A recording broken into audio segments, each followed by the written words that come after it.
Tuhan Yesus, kita datang ke kota Yerikho.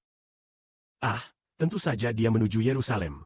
Tetapi ia lewat di dekat Yerikho. Pada saat itu, ada seorang buta. Buta itu mengemis. Namanya Bartimaus. Lalu ia mendengar banyak orang berlalu. Dan bertanya, apa yang sedang terjadi? Kemudian ia mendengar bahwa Yesus orang Nazaret sedang lewat. Maka ia berkata, "Oh, keturunan Daud, kasihanilah aku." Orang-orang di depannya menegurnya, menyuruhnya untuk diam. Namun ia justru berseru lebih keras, "Tuhan, keturunan Daud, kasihanilah aku." Yesus pun berhenti dan berkata kepadanya, "Ah," kepada orang banyak katanya, "pergilah dan panggillah dia." Orang-orang itu lalu berkata kepada sang buta, "Jangan khawatir, dia memanggilmu."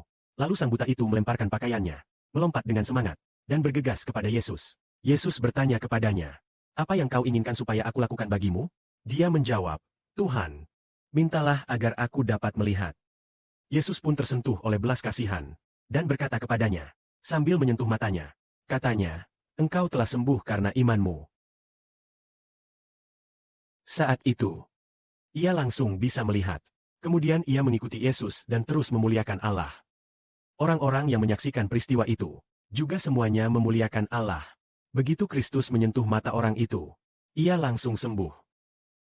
Kemanapun Yesus pergi, tidak peduli siapapun, atau penyakit apa yang dideritanya, baik yang buta, tuli, atau bisu, penyandang kaki pincang atau yang pincang, semua yang menderita berbagai penyakit datang kepadanya. Tuhan dengan satu firman menyembuhkan mereka. Lalu mari kita lihat. Jika ada seseorang yang kehilangan kakinya, mari kita tanya saudari Zhao Heng. Saudari Zhao Heng, jika seseorang kehilangan satu kakinya, kita katakan ia masih memiliki satu kaki, sementara kaki kiri terpotong. Mungkin karena suatu kecelakaan sehingga patah, lalu terpotong. Jadi tidak ada lagi. Jika ia datang kepada Tuhan, ia berkata kepada Tuhan, "Tuhan, selama puluhan tahun aku hanya berjalan dengan kaki kananku. Sementara kaki kiriku telah hilang. Penyakitku ini. Apakah cacat seperti ini bisa disembuhkan?" Saudari, menurutmu bagaimana Tuhan akan memperlakukan orang yang hanya memiliki satu kaki? Jika orang cacat ini memiliki iman dan bersandar pada Tuhan, tentu saja Tuhan akan menyembuhkannya. Bagaimana mungkin Tuhan tidak melakukannya? Padahal dia hanya memiliki satu kaki, hanya kaki kanan yang masih ada. Tetapi kaki yang hilang itu akan tumbuh kembali. Wah, saudari Zhao Wen bilang bahwa itu karena kaki kirinya tumbuh. Saudara-saudari, menurut kalian, apakah itu mungkin? Mari kita tanya saudari Gao Yang dan saudari Chao Fen. Apakah menurutmu itu benar? Saudari Gao yang mengatakannya. Meskipun orang itu tidak memiliki kaki kiri, ia akan tumbuh kembali. Lalu bagaimana dengan saudari Tong Tong? Apakah mungkin? Tentu saja. Saudari Tong Tong pun mengatakan bisa. Meskipun orang itu hanya memiliki kaki kanan dan tidak punya kaki kiri, ia akan mendapatkan yang lainnya. Tidak terlihat lagi setelah dipotong. Semuanya mungkin. Saudari-saudari benar-benar memiliki iman. Benar sekali, Yesus adalah Tuhan. Jika seseorang yang hanya memiliki satu kaki datang kepada Tuhan, Dia akan menciptakan kaki lain untuknya. Lalu, pada kesempatan berikutnya, ada juga orang lain yang kehilangan kedua kakinya. Kedua kakinya telah dipotong. Sebelumnya keduanya telah dipenggal oleh orang jahat. Kedua kakinya sudah tidak ada lagi. Dia datang kepada Tuhan.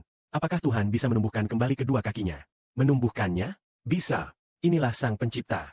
Tuhan Yesus adalah anak Sang Pencipta. Dia juga bersama Bapa di surga menciptakan segala sesuatu. Dia mampu menciptakan sepasang kaki manusia sebagaimana Dia menciptakan langit dan bumi.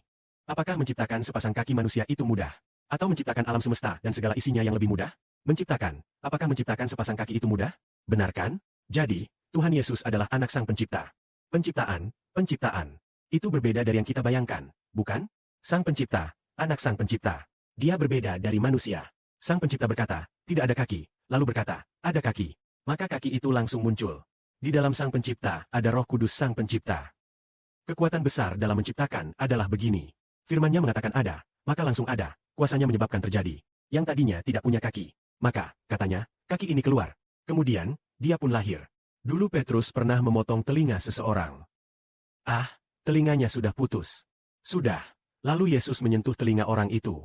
Dan telinga itu langsung tumbuh kembali. Inilah penciptaan. Bukan sekadar menjahit atau memperbaiki. Telingamu putus.